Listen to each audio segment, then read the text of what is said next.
Aranae quitte SK Gaming, Nami qui fait des siennes sur League of Legends et Shootmania à la DreamHack. Salut à tous, c'est Max et bienvenue sur Eclipsia pour le Flash eSport.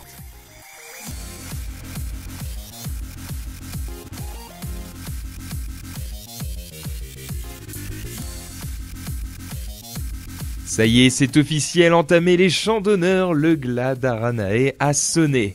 En effet, le jungler DSK a été remercié par son équipe.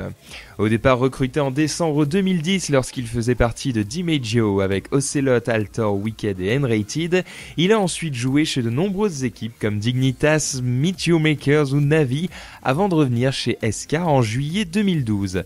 Malheureusement, c'est à nouveau fini et quelque chose nous dit qu'il y a de fortes chances pour que l'ancien jungler de Millennium, Irakubot, prenne sa place. Affaire à suivre.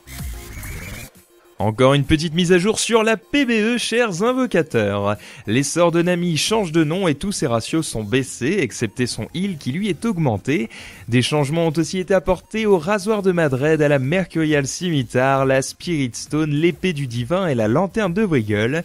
Bref, de petites corrections, mais moins il y en a, plus c'est encourageant quant à la sortie du patch. Beaucoup des nouveaux items et des changements de la saison 3 de manière générale semblent intéressants, mais on m'annonce que le bracelet de feu mortel est toujours pété. Nous en saurons sûrement plus d'ici peu. Nadeo est décidément présent partout avec son jeu Shootmania et notamment à Sjunkepig en Suède pour la DreamHack Winter. En partenariat avec Cupad, Zotac et SteelSeries, ils ont annoncé un tournoi journalier avec 500 € à la clé et un autre sur le mode élite avec 2000 € et du hardware en prize pool. Les qualifications se dérouleront les jeudis et vendredis 22 et 23 novembre et les phases finales se dérouleront le week-end. Merci Nadeo.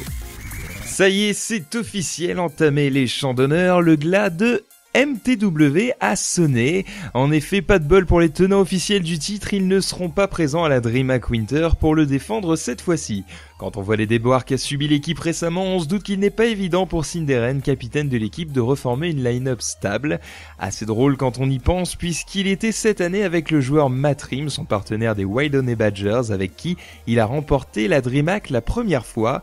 Bref, malheureusement, ou heureusement, selon son opinion sur le sujet, le champion ne restera pas champion.